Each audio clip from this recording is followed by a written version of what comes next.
Hello, folks. It's your buddy Mike Messier. How you doing, everybody? It's your buddy Mike Messier, One Pro Wrestling and Sports Fan YouTube channel. Also on Facebook and the Foreign Object. Ironic handle on Twitter, One Pro Wrestling and Sports Fan. Also on Twitter, LinkedIn. Sometimes I even share these videos on LinkedIn. So no matter where you are, you might be seeing these videos. Now, if you want to see more of these in a timely fashion, the best thing to do is to go ahead and subscribe to One Pro Wrestling and Sports Fan YouTube channel. Isn't that nice? So tonight I went to Gainesville, Florida. This is the town of the Gators, the Florida Gators football team. It's a nice town, you know. I like Gainesville quite a bit. In the actual venue where these shows for NXT, the Martin Luther King Community Center, it's really pretty off the beaten path. It's a nice place to go for a show. Very safe area, free parking. I actually had a really good parking spot, and I got there right on time at 7:30. And they start these shows right on the dot. You know, I got into the venue. You know, I was walking to the venue at 7:30. I probably was inside of the actual auditorium or whatever you want to call it, gym, at 7:32, and the first match was already going on. So I mean, they don't waste any time. They get these things going. There was actually a lot of matches tonight, I believe. Luckily for me, the people at featuresofwrestling.com and some other websites have the whole names of everybody and the matches listed. So I'm going to use featuresofwrestling.com to remind me of some of these things. But I will share some photographs with you. In fact, I want to share some photographs right now. I've been working on these little vignettes, videos for you. So let's check these out. This is the first batch of photos with music by my buddy Tony Caramadre of Fat Tone Studio in Warwick, Rhode Island. And I took the photos. So let's check them out.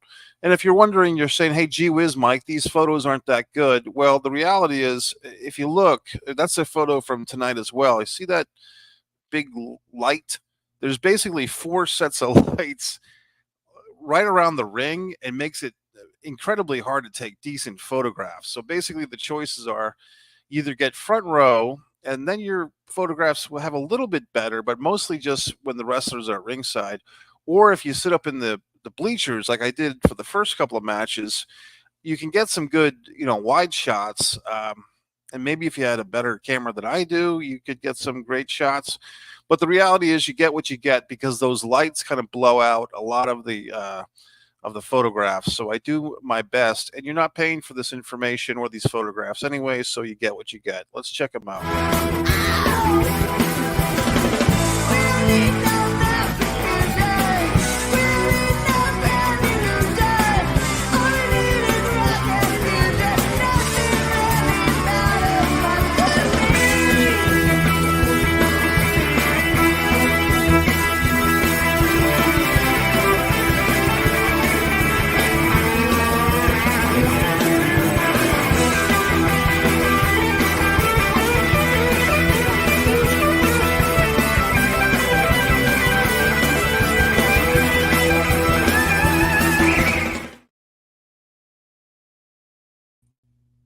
Okay, folks, wasn't that exciting? And I'm back here, and so let's go through the matches, and I'll do what I can to remember my thoughts and feelings on all these matches. First off, it was a nice crowd tonight. I mean, there was probably a room for a few more people.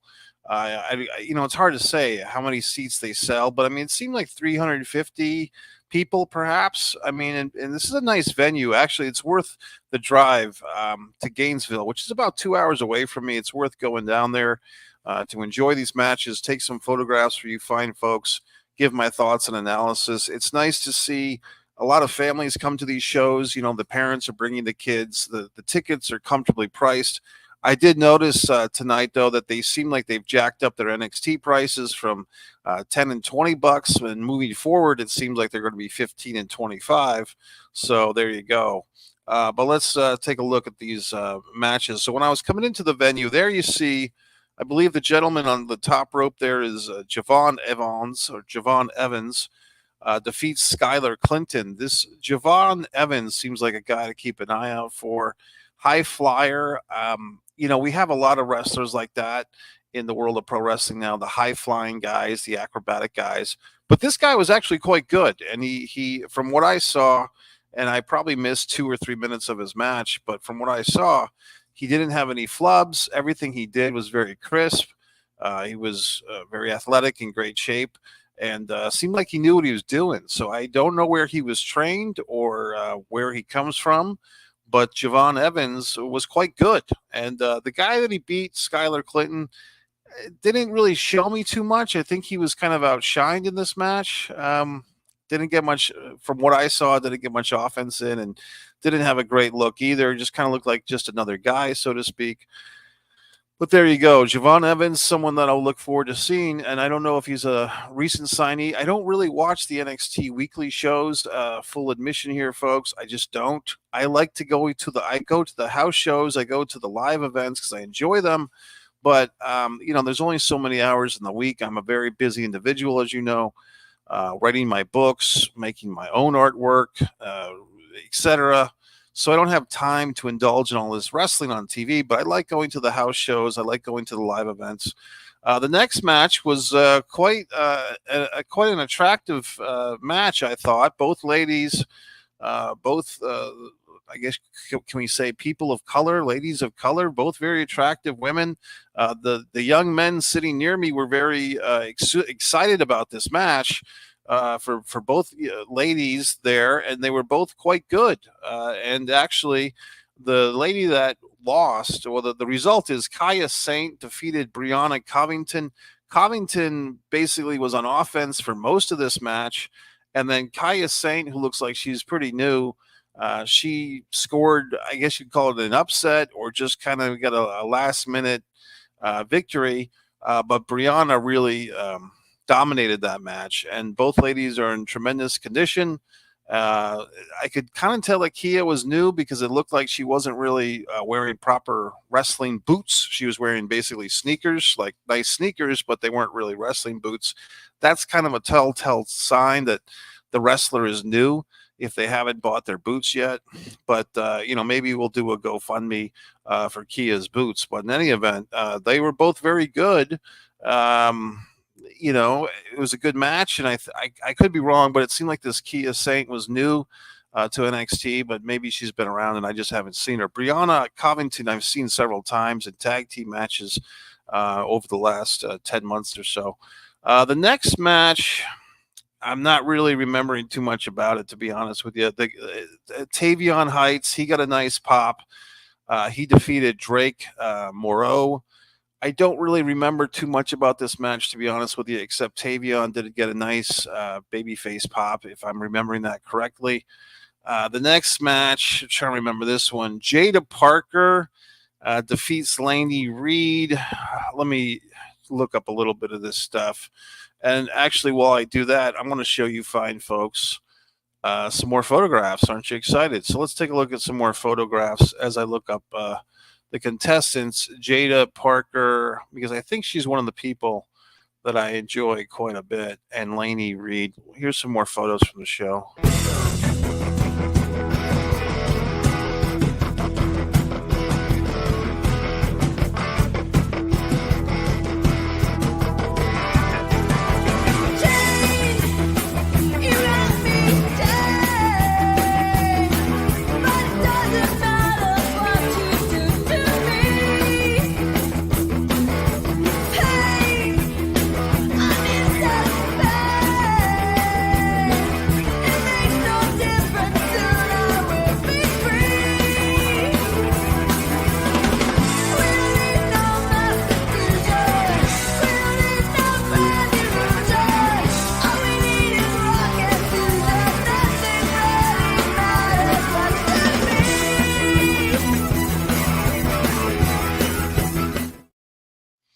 Okay, folks. So I looked it up. Jada Parker, she was quite good. So apparently she's a new person here in NXT. She just got signed. Lainey Reed was her opponent. I think I saw Lainey Reed when I was going to the facilities, the men's room. Lainey was kind of just in the hallway sitting down, and she smiled, but I was kind of in a weird situation. I didn't know what to do, because I'm going to the facilities, and but in any event, they had a good match. But this Jada Parker really seemed very comfortable. She was very good at the heel tactics. Apparently, she's a new signee, Jada Parker. I think that's her new name. And I remember several months ago when she was signing to NXT, around the same time Jade Cargill was getting signed. And people were wondering or speculating, was Jada Parker the new name for Jade Cargill from AEW? So Jada Parker, with her career history, she is 25 years old. Oh, she's actually from Florida. She was born in Port St. Lucie, Florida, which is terribly too far away. Wow. 25 years old, February 12th, 1999. I guess I won't give away her name here. That's not too nice, but I mean, she has kind of done a really good. Her real name would not be good for wrestling, so I think this Jada Parker will be fine. Her real name is just, it's like got four names. It's kind of proper. It's not a fun real name. It's like a normal real name. So she's 5'7". She's a former soccer player. February 12th, if you're looking to buy her a present. And apparently she was signed there September 30th, 2023. And yeah, so I'm trying to find out more information about her. But she was very good. Her theme song was very good too. And I think the theme song is called Let 'Em Know, if that's the same one they played tonight. But I did make note that her theme song was really good. And apparently her stable mates, because they were there, she showed up later in the night too. I took a bunch of pictures of this young lady, were Bronco Nima, Lucian Price, and Reggie / Scripps out the mud. So I thought she was really good. She was really good at healing it up. She seemed, if the word, I mean, this is the word I use, comfortable. She seemed like she knew what she was doing. She was not in awe of the situation. I don't know if I'd say the same thing about her opponent, although with wrestling, maybe that's just the opponent selling that. You know what I mean? By the way, if you happen to be up at 5 o'clock in the morning on Sunday, you can make some comments here. I would like to get more information about this young woman, because I think she was one of the best wrestlers tonight, like as far as just someone who kind of stood out from the pack. And here's another thing, folks. There's so many women on these NXT house shows. If you like NXT women wrestlers, for whatever reason, they're there. I mean, they're there in droves, and probably had more women on the show tonight than men, which is fine by me, because they were all very talented. They were all very good. Here she is, Jada Parker. Blah, blah, blah, blah, blah. Let's see. So they basically, I'm just looking at MSN.com, and they're just giving a whole big shtick. I'm trying to find out this woman's background, where she trained and so forth, but it's not turning out to be so easy. So let's move on, and I'll have to do that research at another time. But if you know anything about this Jada Parker, I thought she was very good as a heel. She really worked the crowd well. She knew what she was doing. And now I have about 50 windows open on my computer that I'm trying to dig through so I can go back to these matches. The next match, I'm a big Brian Pillman Sr. fan. Now we have Brian Pillman Jr., but he's known as Lexus King in NXT. He has been in NXT now for 7 or 8 months. Last summer, I think he came in. I don't watch the weekly NXT shows for the most part, so I don't know if he's doing a lot of good stuff on there. I know that he was at one point, because I was watching the highlights and stuff. It looks like Lexus King, he's getting even better shape. A lot of people commented when he came into NXT / WWE that he was in better physical shape than he had been over in AEW. And I would say that he even looked in better shape tonight. So whatever, if Triple H is making him chicken breasts and putting them into, sandwich bags for Lexus King or whatnot, I guess it's working. So good for Lexus. I thought his match tonight was good. It was solid. He did win the match. He did not. I was kind of hoping that he would do some heel mic work because on some of the prior NXT house shows going back to like September and October when I went to a bunch, I went to 5 or 6 different venues in a couple of months late last year, September, October. And I was kind of hoping for that again of Pillman Jr. or Lexus King doing some heel mic work because he's actually quite good at it. And they did not give him that opportunity tonight. And so it just wasn't part of the shenanigans. But he won the match and he got over. This Eddie Thorpe guy, the guy that he defeated, is actually quite good as well. Here's the thing, folks. At this point in the show, we had 4 matches. The first 4 matches, because I made a note of it, I looked at my phone to see the time. It was 8 p.m. So if the show started at 7:30, and I'm going to say what the kids say, but I mean it this time, literally at 8 o'clock p.m., because I did look at my fucking phone, we were done with 4 matches. So that basically means they had 4 matches in 30 minutes, which comes out to 7.5 minutes a match, including introductions. So my point of the matter is, folks, there was a bunch of matches on this show, but it was kind of like every match was really quick, abrupt, you might say. There was no, at least at this point in their show, there was no big marathon match. So Lexus King defeating Eddie Thorpe. And then we went to our final match. They do intermissions at this show. One thing that's interesting, maybe it's interesting just to me, but at these NXT house shows, they don't always provide concessions for food. And I think what's happening, and I'm just speculating, folks, I think that these are lost leaders. These NXT house shows, I don't think they're actually making money on these shows. I mean, maybe they are. I mean, I really don't know. You know, I don't think they're making much money. Let's put it that way. I mean, they're all in the state of Florida. They're pretty much always on the weekends. And, Friday or Saturday night. A lot of times they'll have a Friday night show and then another town on a Saturday night. They're pretty much in 400-seat venues. And I guess they're probably, meaning WWE, is not paying a whole lot for these venues.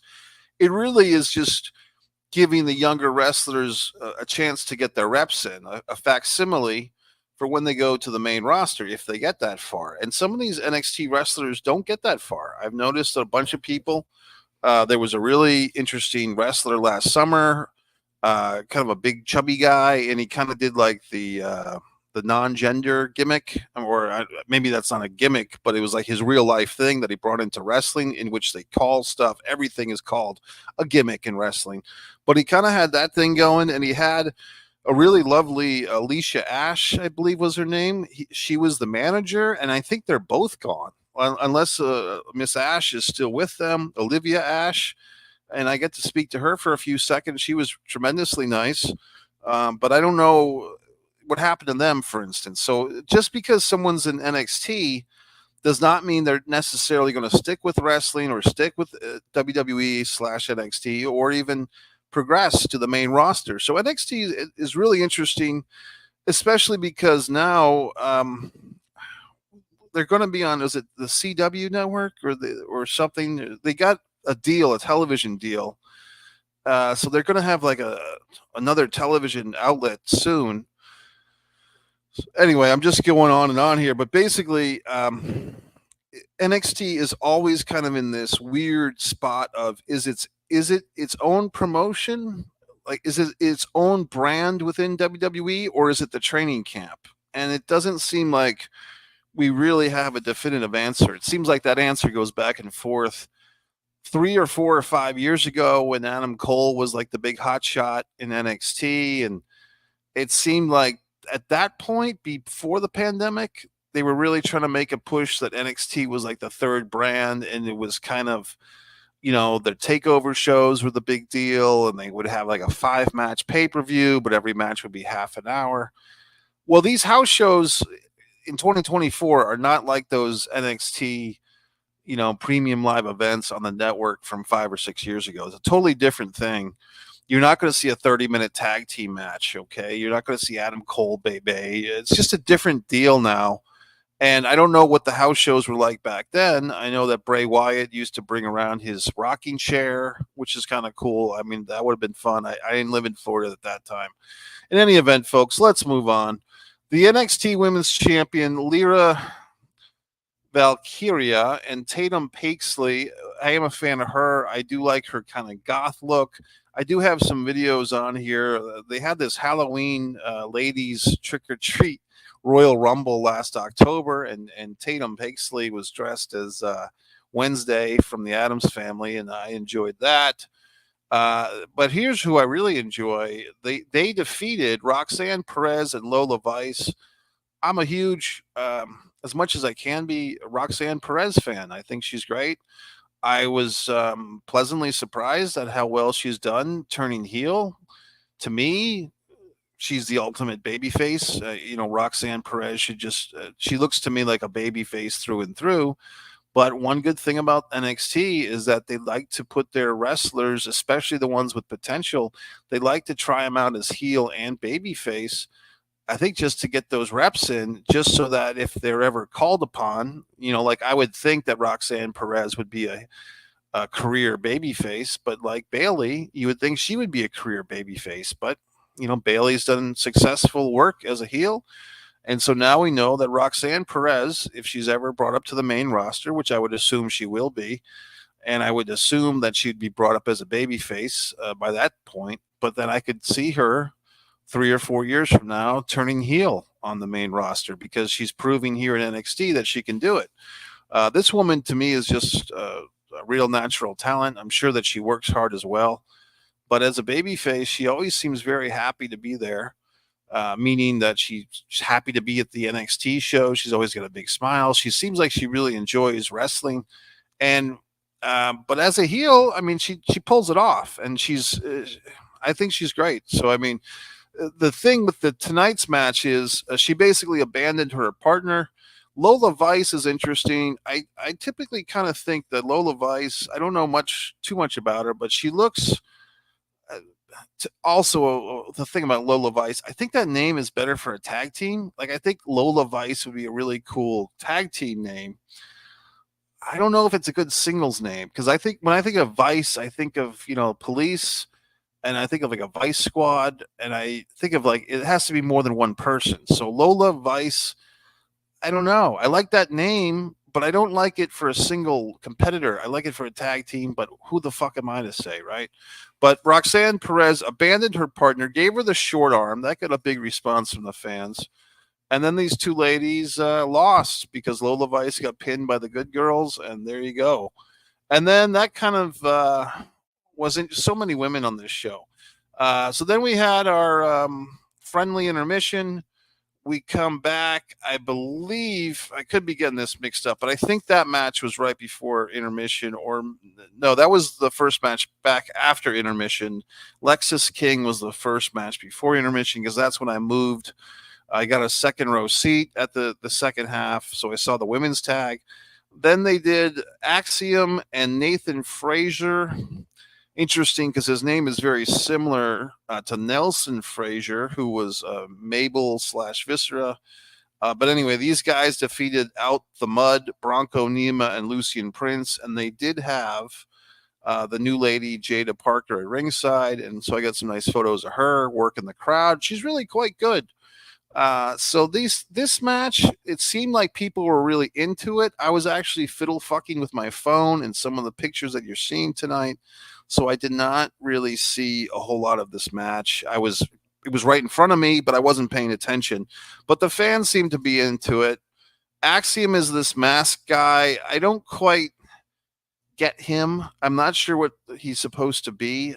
To me, he's not a Rey Mysterio quality. He's just kind of a guy with a mask, to be honest with you. I know he does some high flying stuff, but he doesn't really stick out beyond the fact that he wears a mask and so on and so forth.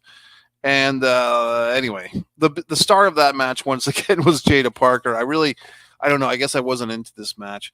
The next one was interesting, though. This Uriah Connors guy, he looked very new. I had not seen him before. Maybe you fine folks have as well. He kind of came out. I think they said he was 185 pounds, which is pretty small for a wrestler.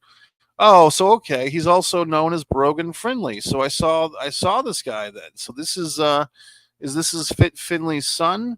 Gee whiz. So this is Fit Finley's son. So I saw the Finley Regal match, which people have been talking about. They've been wanting to see this, like a match between Finley's kid and what's his dick, Charlie Taylor or whatever the fuck his name is, the Steven Regal's son.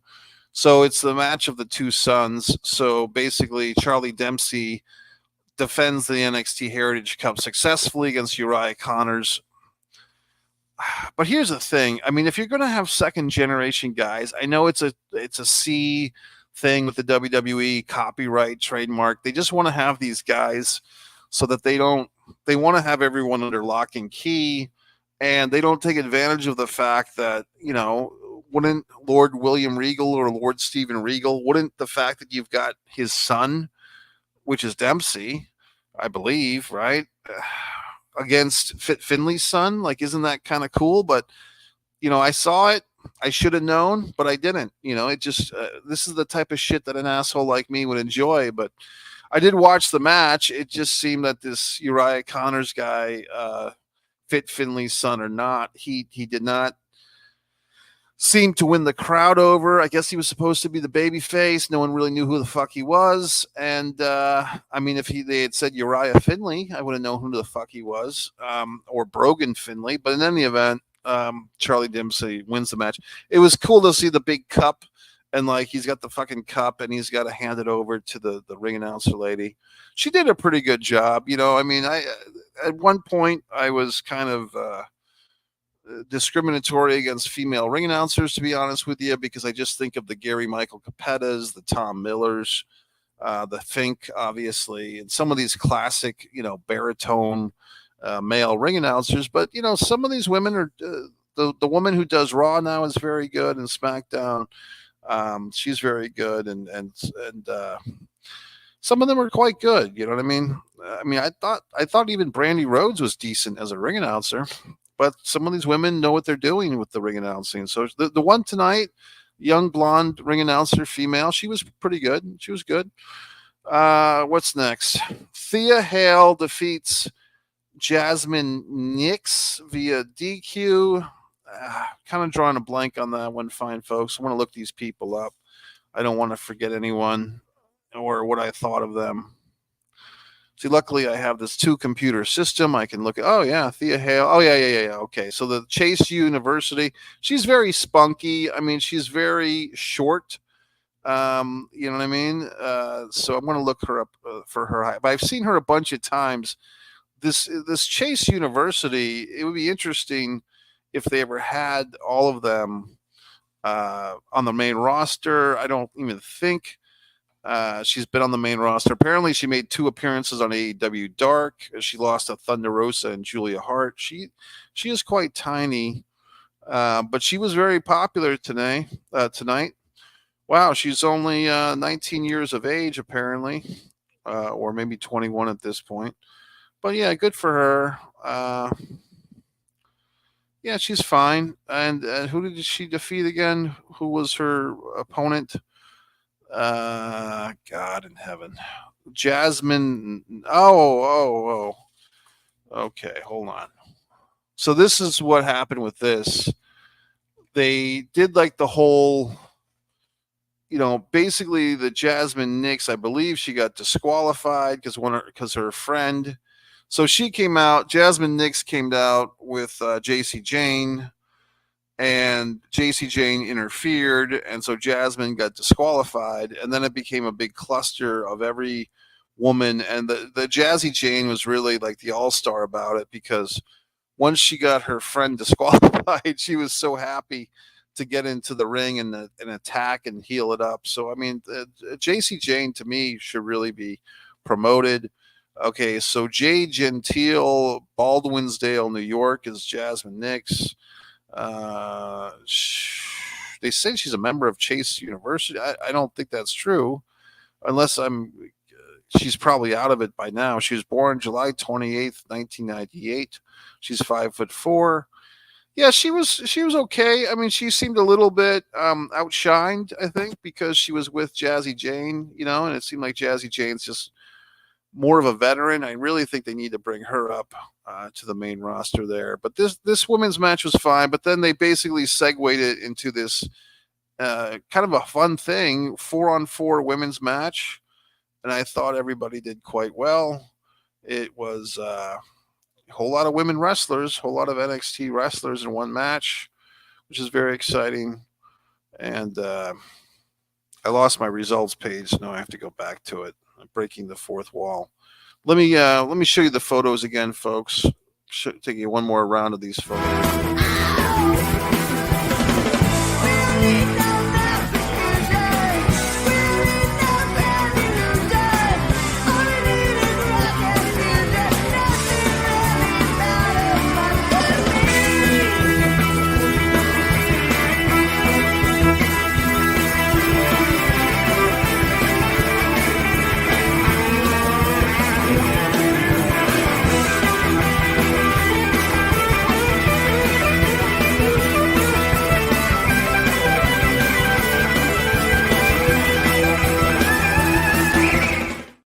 Okay. So here we go. The big woman's 8-woman match was JC Jane, Jasmine Nix, Kiana James. She's very good. She's the one with the purse. She used to be like I think she was like a country and western tag team for a while, but now she's on her own. She's a heel. She's got this loaded purse. And Izzy Dame, they were victorious. The Bad Girls won against Fallon Henley, Ren Sinclair, Thea Hale, and Carmen Petrakoff. Carmen sticks out because she kind of has like this Kill Bill kind of gimmick going. And she also was the winner of that women's NXT Halloween Battle Royal. She was dressed up as a Teenage Mutant Ninja Turtle. So I have some of those clips on this channel, by the way, if you care. Look them up. I have a bunch of AEW clips, a bunch of NXT clips. So that was kind of a fun women's match. And the Bad Girls won, and they kind of healed it all up, and they were antagonizing the crowd, and people were getting excited.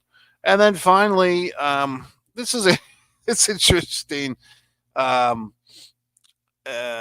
We had Trick Williams and Carly Bright defeated Aura Mensa and Lash Legend. And look, like I said, I'm not the biggest follower of NXT on the TV show, but I do know that they're having this kind of romance of Lash Legend and Trick Williams. They're kind of flirtation, and they're in this mixed tag match against each other tonight.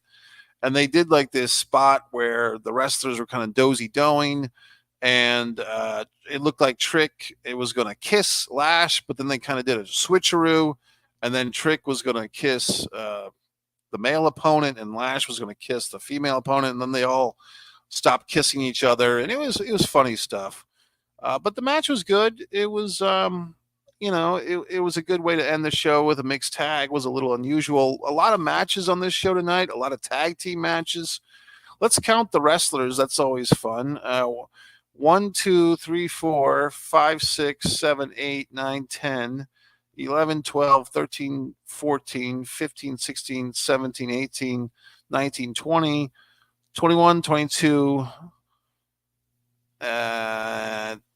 22 plus 6 is 28, and 29, 30, 32. And the reason why I had to do the little trickery is because the two women wrestled twice. Thea Hale and Jasmine Nix were in a singles match, and then they transferred into the 4-on-4 tag team match. So what did I say is a total? 32? And that's a lot, for the $10 that I paid for this thing, to see 32 wrestlers. Debbie at Wrestling in 60 Seconds took a nice picture of all these Bad Girl wrestlers together. JC Jane kind of playing with the rope there. Some people took better pictures than I did. Chris Sharp, it looks like he's a referee. He took a nice picture of Roxy Perez. Yeah, there are definitely some people who took some good good pictures here, and I didn't. So give them credit, but give me credit because I'm doing this goddamn report. Okay, folks, One Pro Wrestling and Sports Fan YouTube channel, One Man in a Camera Films. Go to MikeMessier.com to buy one of my books, or don't. But it'd be nice if you did. Okay, folks, that's it. Good night.